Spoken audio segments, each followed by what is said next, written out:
Hi, I'm your host, Kimberly Thomas Tigg, and you're listening to Signalize, a Dazzle for Rare podcast. Whether you're a patient, advocate, caregiver, or a clinician, Signalize is your source for good news, personal stories, events, and the things that rare and associated communities care about. Follow Signalize and Dazzle for Rare at DAZZLE, the number 4, RARE on Facebook, Instagram, and Twitter, where we'll post episode links, updates, and more.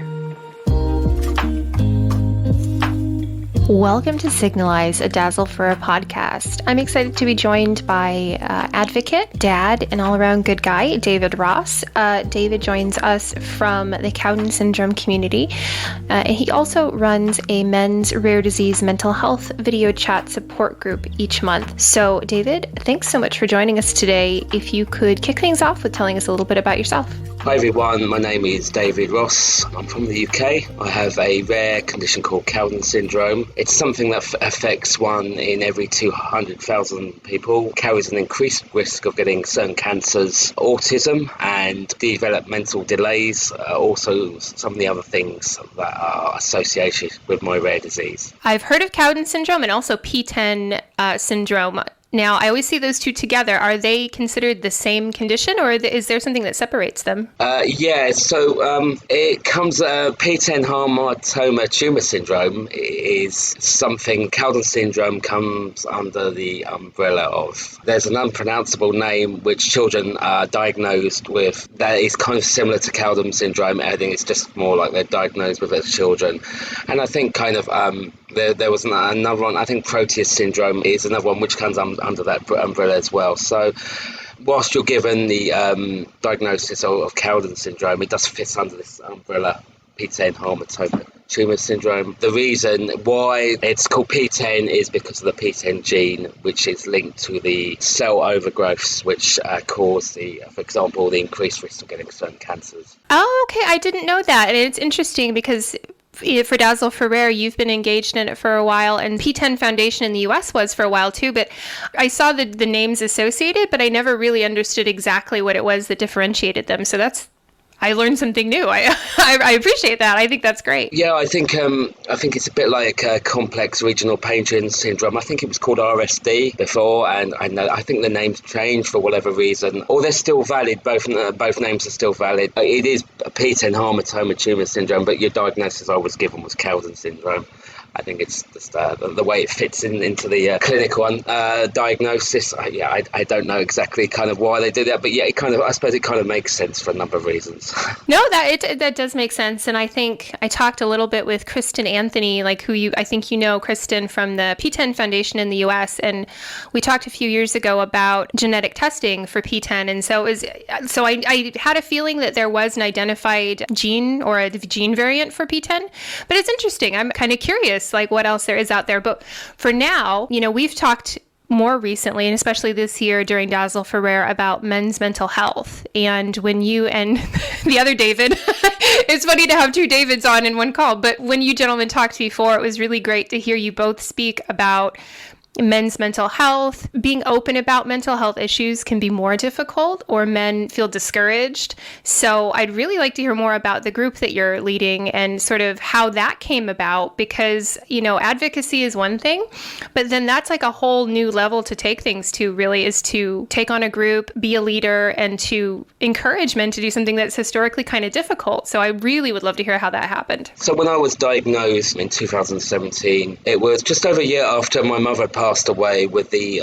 same condition. She'd given me, about a year before she passed, a letter, should I want to get tested. So after she passed, I thought, well, I think it's right for a number of reasons for me to get tested. But yeah, back to that kind of moment where I was diagnosed, I kind of left with a lot of feelings and emotions around what this may or may not mean for me.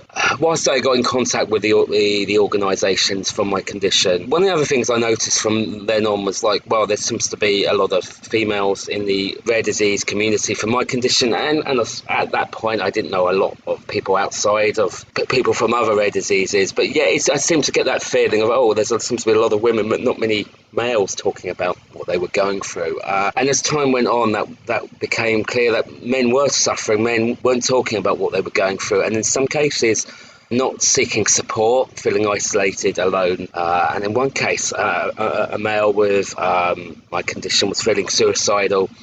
Like me, he'd lost his mother and his sister to the same rare condition, and bad enough losing your mother kind of in the 50s for myself, and so we had that kind of connection, but losing your sister as well, I can imagine how that must have impacted him. At the start of the first lockdown, I kind of suggested to someone about wouldn't it be great to have more support for the mental health side of living with a rare disease, particularly for men. And straight away she got what I was saying, and kind of like, well, actually I know two men that would feel the same and I should connect with them. So it was June 2020, had our first meeting, and basically it was a meeting on Zoom. Agreed it was to be every Sunday. There's no ideal day to have a meeting in the week. It was open to all rare disease male patients, caregivers, and it's 4 o'clock GMT, because you need to, include people from one side of the world to the other side of the world, and that seemed to be, the best time possible.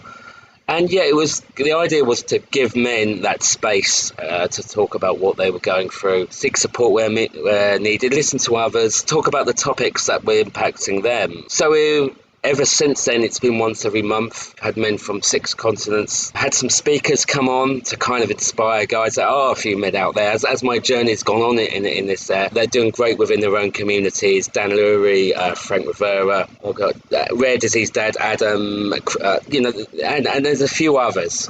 So there are some amazing guys out there kind of doing their bits. And I think kind of what with the lockdowns, there has been these discussions that now starting to happen about the niche areas of living with a rare disease, what Taylor Kane does, and I think these areas are kind of need to be discussed. Support needs to be there, and so the group has kind of like kept going. It's hard at times. It's still an issue for men to talk about what they're going through or seek support, but the fact it's still here now is amazing. I get it, not all men want to talk on Zoom. I don't at this stage have the answers for everything, but I think it's there, and whoever comes, that's great. And I think the fact is there is showing that it needs to be there. And even if men aren't coming, I think I get the vibe that men do acknowledge now, actually, okay, Sundays are difficult for me, or perhaps I don't need it or not ready for it, but there is an acknowledgement of it being needed. And I get it. And I don't expect men to come all the time. I mean, life gets busy and I understand that, but sometimes I think it's hard, and sometimes you think it could be better, but actually it is going better. And it's actually, we had our Rare Disease Day meeting. We had kind of 23 men on that call, and that was kind of almost overwhelming to get everyone's a chance to speak, and the introductions were a bit too long and kind of like that was too much as a success. So yeah, it's there, and I'm really pleased it's still going. We have Rare Disease Dad Adam Johnson speaking in November, and it's still a problem for men talking about what they're going through. The fact it's there is a great success, really, and I could see it keep going, really. I'm glad that it is continuing, because watching it sort of evolve, I get really excited about it. I feel like people are afraid to put themselves out there, and then if nobody goes first, then nobody joins in, and we don't have those conversations. So it is important to kind of sometimes take the deep breath and take the dive and say, I'm struggling. And if you're struggling, I don't want you to be alone. So that's fantastic. And I'm glad that it's not really just focused towards P10 or Cowden, that you're really opening the doors for a lot of gentlemen to come in and just, even if they don't want to talk, to know that they have that space.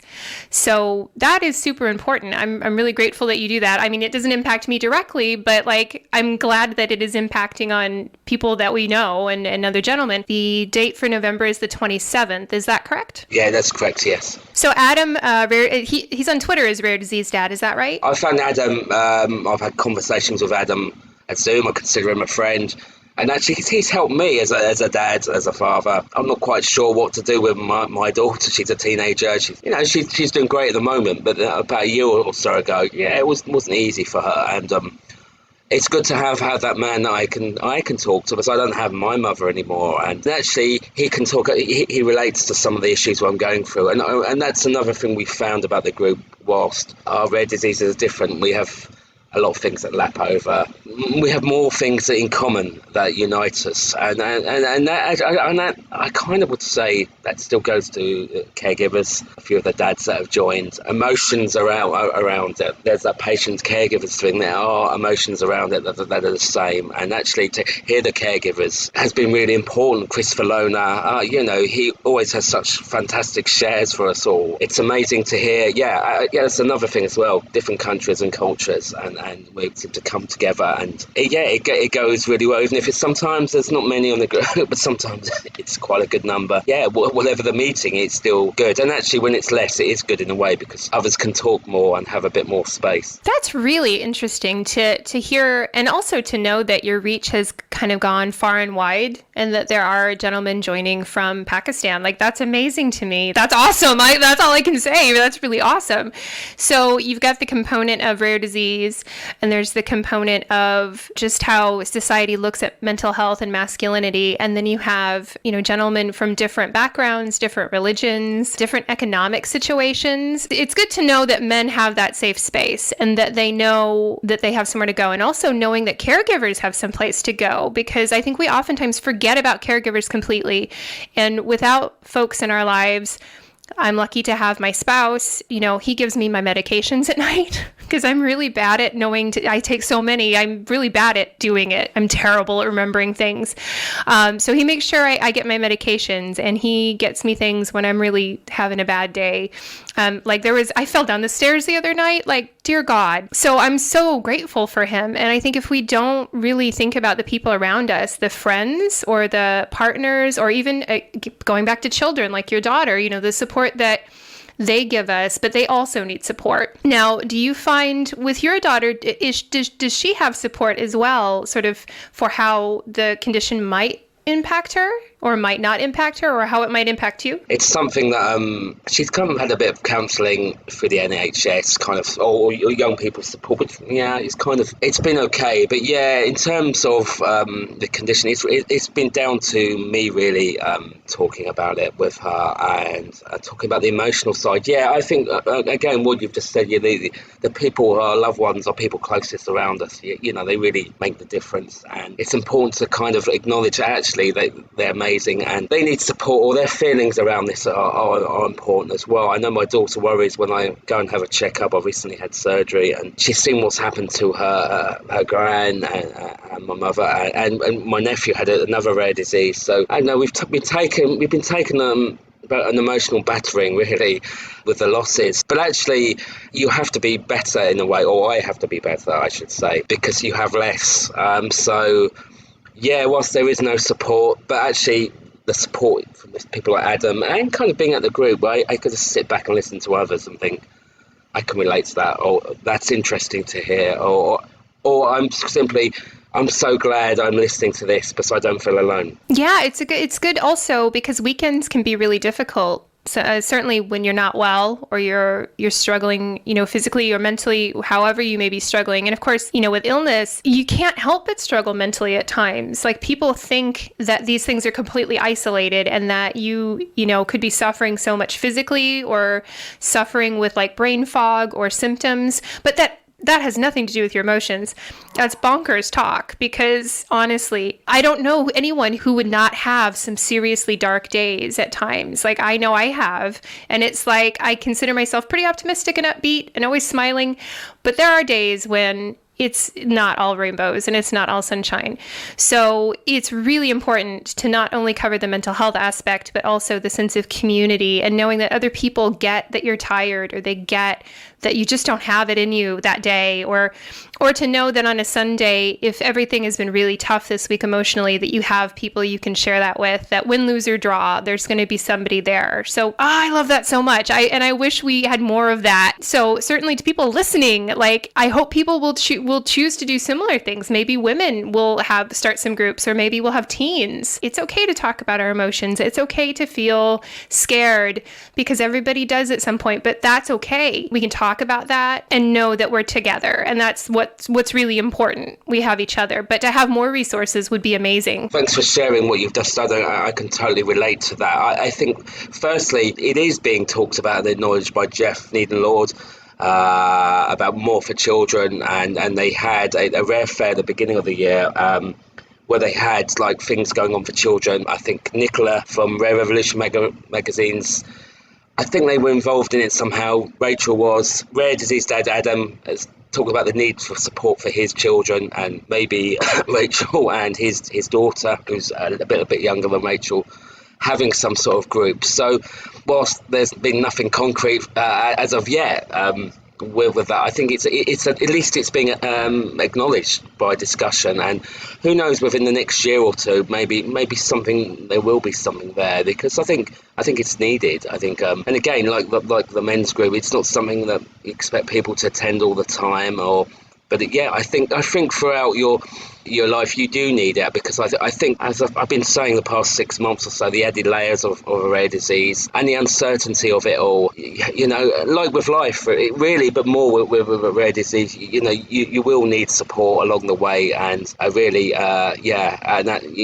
there's nothing wrong in saying that or admitting that, and actually that support will get you through those difficult times, and more likely than not will happen, or challenging times, I should say. I think, challenging times instead of difficult. It will more likely that and happen, and that's so important for loved ones, partners, children. Sort of, what were your feelings, or what are your feelings on the state of rare disease organizations overlap? Are we too saturated? Are we all kind of doing a lot of the same? Yeah, I kind of think this is kind of something that holds us back. I think there's a lot of people out there with great intentions. There's a lot of people doing great things. There's too many things that are similar, if not the same. This is taking resources away from other people. It's confusing the patients. For example, registries. One organisation has one registry, a patient registry. Another one has a clinical registry. What's the point? With the best will in the world, I get it. I get the importance of registries, but what is the point? I get it. Everyone's got the right to opinion, but we have to agree to compromise more. I've had that along my journey with the men's group. Not everything I've kind of 100% agreed with, but 80-90%. There's been a few things that I haven't totally agreed with, or a few situations, not necessarily directly with what goes on in the group, but around it. But we have to compromise more. I also think clinical trials, kind of pharma, how many organisations are setting up clinical trials when they're not a straightforward process? That confuses things. I get it, different healthcare providers, but there needs to be more universal guidelines. I think some organisations have cracked this, like the Dutchian community. Although someone in there, Demetrius, I think that's his name, he would say there's still issues like with life, but they have universal guidelines for Dutchian. They seem a lot more organised. Dravid syndrome community, I think, kind of, they just seem more working with patients, pharma, and kind of they seem to be more of a community. I get life isn't perfect, and there is that. No one's going to agree 100% on everything. I do think this is an issue, and also I think as well, we talk about treatment. We're too much focused on treatment's cure, of course, but what are we supposed to do in the meantime? This is why I've set up with the group. I've been in conversations with men who are alone, isolated, physically, mentally. I don't think they deserve to have that, and I'm sure for women as well. That's kind of women need support. Women struggle as well. Let's be fair. But men being men, and kind of where I'm at with it and what I'm doing, I'm kind of obviously spend more time with that. Although I kind of feel, I hear about women and struggle, as well as children of women with rare diseases. But I think that is, what are we supposed to do in the meantime? I'm not expecting anyone to fix my life, but kind of like. There's certainly been challenges along the way that I think, for me, myself, I've kind of had to struggle with and still unresolved. And there are men out there, through having those conversations, and obviously the area that I kind of involved with, are kind of struggling and not getting the support. And kind of I've raised my hand for one or two of them, and they're kind of like, I don't know, they're kind of like, people shouldn't be left alone with it. So, and too many, I get it, everyone's got the right to set up an organisation with good intention, but I think you need to have a look at, like, who else is doing it? Is there a need for it? If there was another men's group dealing with mental health, I wouldn't do it, because why? What would be the point? I get it, I could do. There are men's groups for particular rare diseases, but there isn't a mental health group. Dr. Al Freeman, he's great over in the USA. I kind of had a few messages with him, but there isn't anything else that that does what I do. So yeah, for the rare disease men. So yeah, I think we need to kind of ask ourselves, well, whilst it's all, nothing wrong in what everyone's feeling wanting to do, but we have to look at providing that support in the right places, and kind of acknowledging the fact that gene therapy isn't going to impact me, my generation. It is important for the younger generation. I totally support that, but there needs to be some acknowledgement of kind of like various adults and partners and children that are kind of like struggling, and like no one's expecting a magic wand. More support is for sure needed, and it's kind of like, yeah, it's hard. It's hard to kind of, who do you go to really for these sorts of things? I mean, I was on a clinical trial for a drug last year in 2018. I went to Boston Children's Hospital, finished in 2019, and it still hasn't been FDA approved for a number of reasons. And kind of, that is another thing. Time, we're waiting for time, some of us, or the time issue. We haven't got the time. That is something that's been mentioned by Christopher Lohner, for his son has Batten disease. He hasn't got the time, his son. And yeah, we would speed things up and be more productive if we actually kind of like listened. Let's not complain against anyone, but we can't keep going on just having that narrow focus. Treatments, cures, and not looking at what anyone else is doing. Everyone's amazing. I'm not saying they're not, but there needs to be a bit more collaboration. I agree with you. I mean, obviously I do, because that's what Dazzle Ferrer is that is the only thing we're about, is collaboration. And so, hearing what you're saying, I think about, well, first of all, when folks are impacted by a condition, they often have the idea that they should start a foundation or they should start a charity. But please, I'd like people to look around, as you say, and see who's already serving your community and support them with everything you've got. Like if it's so important to you, find the people who are already registered, who are already doing the work, who are already struggling, who are already needing volunteers, and give your time and your support to those folks. You are needed. Every single one of us has a part to play, whether it's supporting each other, whether it's volunteering for organizations. We all have a part to play in this community, and not every one of us has to start a nonprofit. And I appreciate everybody who does, but always try to give it some thought. Do I need to start a nonprofit, or can I support the one that's already supporting my community? Now, I know in some cases people have fallings out and then the groups splinter. That unfortunately happens, and then you end up competing against each other. So I always hope for people to be able to come back together, because we have one common goal at the end of the day, and it is that group of patients, or it is that particular niche that really needs to be covered. So I think that's a really important conversation to have and for people to listen to, because what I was talking to David Rose about previously was, we need volunteers. We need them desperately. It's not just the nonprofits, but there's so many organizations, and even in our local communities, like people to lead community groups, or people to, fundraise locally, or people to, like, one thing that I do is go to my son's school and read on Rare Disease Day, read books about rare disease, or talk to the kids about rare disease. It's fun. It's great. I didn't get a chance to do it last year, but I have a zebra that I take with me or like a teddy, and I let the kids touch it or like hug it. And I think that's really therapeutic. And also parents have said, we have a rare disease in the family. We don't talk about it, but we're really grateful that that representation and that being seen is there, and that kids are knowing that it's not just them. Whether we have a part to play in our community, whether we are doing it online, like, we need to be together. We need to be a larger community. I was just talking to the gals at RareQual the other night about this exact situation, that there are so many of us and we're all doing really good work, but we need to be together. We need to be united for the cause of patients, not just for our own agendas. And sometimes it comes down to, well, my organization is super important, so I'm going to not help anyone and not deal with anyone. Sometimes that happens. It sounds crazy. Like, people think there can't be drama in rare disease, but there is. Also, you mentioned, when you come into the rare disease sphere and you find your group, there's not usually any talk of mental health, and there isn't signposting for resources. And so, some people may say, well, you can just Google it. But sometimes when someone gives you a resource or connects you with someone, like someone locally or like another person, that makes a huge difference. Like, yeah, I guess we could call Samaritans. They're great. I've called Samaritans a few times in my life. I'm not going to lie. And they've been wonderful. But if we had those signposted resources in our organizations and our communities, we could be helping to continue to address the issues that actually affect us. Sorry to hear you've had to call Samaritans a few times, but you shouldn't have to wait until you're that far down the line, or anyone shouldn't have to wait till they're that far down the line. I kind of have had a similar thing, but that'd be perhaps a negative and positive experience around that, and yeah, but basically my end result was I shouldn't have had to have waited further down the line. But the healthcare and lack of support, and not only that, I think not everyone has a support network around them. And this is another thing, it's kind of like all the advocates out there are wonderful, but not everyone is able to do that. And I see the posts of them and their families, and I'm so, I feel so lucky to see that, but not everyone has that. There are people that don't have anyone around them, are lonely and isolated. Someone said to me about my group, I won't join now for various reasons, but thank you for setting up this group for the forgotten people.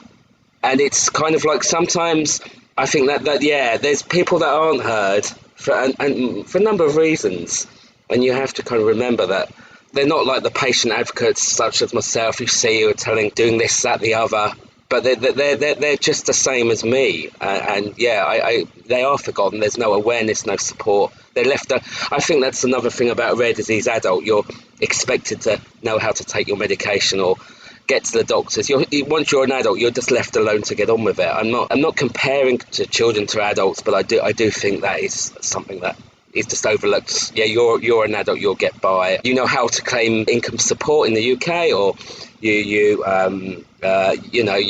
able to, unless you have a severe impairment. There's kind of that judgment around that, and kind of like that is, I think that's a big thing. Okay, you're left alone to get on with it. I remember someone saying adults are expected to not live long with rare diseases. There was that. Someone said that in a webinar in last year in the USA, kind of like why are adults just left alone to get on with it, and kind of I don't know really. I'd hate to think if that was kind of true, but yeah, kind of. I think we have to speak up for ourselves as adults. That's what I have to say, and talk about these issues and try and look for solutions where we can. Because yeah, that's an unfair one, and yeah, but it's important to remember, not everyone is speaking about what they're going through for a number of reasons, but they shouldn't be forgotten about. I think kind of there's too much emphasis perhaps on the advocates and the organisations that are wonderful, but what about the people that aren't speaking? Yeah, I mean, one advocate mentioned in a webinar recently that there is no one patient voice. So no one of us in our communities is that patient voice. There's so many voices that make that up, and some people aren't being heard at all. And so like sometimes it feels like tempting to try to speak for everybody, but we can't, because like for me, I'm a woman, I'm Caucasian, I'm middle-aged. I can't speak for everybody who has Ehlers-Danlos syndrome or who has POTS or any of the other things. So I can't speak for them. I can only speak from my own experience. And so, yes, I think one thing that would be great for groups to do is if they have a, mostly like for instance, if they're in the UK, if they could provide signposting for how to apply for DLA or for disability living allowance or for personal independence payments or any of those resources, because you can try calling, Citizens Advice, but I tried calling them recently and I was on the phone holding for an hour and I just couldn't hold any longer. And I thought, like, what's going on? And it can be really confusing to find information online. And sometimes that information's not up to date because, as we know in the UK at least, things change all the time. So a lot of these procedures change. So it would be great for groups to also take into account that some people need help applying for disability benefits. Some people would benefit from having signposting to where they might be able to find a used wheelchair or used mobility devices to help them get around better, because sometimes those can be really expensive. And if you're on a limited income, if you've got families, you don't always have money to go out and buy like a, 1,000-pound motorized wheelchair or a 2,000-pound wheelchair. So, anything that we can do also in our own kind of smaller online communities to signpost people, I think would be great. Yeah, definitely. It's like someone was having who has the same rare disease as me, trouble getting support for his PTSD, and it wasn't happening. And someone should be helping him who's able to do that. Yeah, these sorts of things are kind of getting overlooked, or the support isn't there. They really are. And I think that's a really good good point to discuss. And I think it would be great to come back to that on another occasion and really explore that a little bit more in terms of how some folks are being left behind and how hopefully there are ways we can all brainstorm as a wider community for looking after folks. They may not even be in our condition community, but if they're struggling, how can we try to help? Or at least where can we put resources so that they're easy for folks to find? I think that's a conversation. Maybe that's like a panel conversation for a future time. Like maybe a few of us can have that discussion and really see if we can come up with some good ideas that people might be able to use. But before we finish off today, if there's anybody that you want to thank, anybody you want to shout out, or anything you want to share, something wonderful that's happened, good news, anything, it's your floor to talk about anything you want to say right now. I've recently made a film about rare disease male mental health patients, caregivers. It's only a 13-minute film, but it's made by myself, but with 8 amazing guys from around the world who, they're my inspiration, really. Not long, but it's kind of like it gives you an idea what the group's like, but it also gives an idea of the importance of whether men have those conversations with partners, friends, or professionals when needed, the importance of men talking about their mental health. I'd like to thank you, David Rose, Global Genes, and my friend Chelsea. They keep me, they've been wonderful to me in different ways. Carol as well. There's some people there. It's changing. It is slowly changing, but not fast enough, I think. I know Global Genes are picking up on mental health, and I think there's funds available next year for mental health support in the rare disease community, although I'm not quite sure on the details yet, but it is in some areas it is slowly starting to change, and I'm hopeful. I think that's a good way to end things for that is a message of hopefulness, because that's the one thing that we have at the end of the day. Like, we don't necessarily have cures or treatments, but we have hope. And I always like to say having only positive expectations, that's kind of bull, to be fair, because sometimes we can't be positive. There's days where you're just like, you know what? Today is not that day.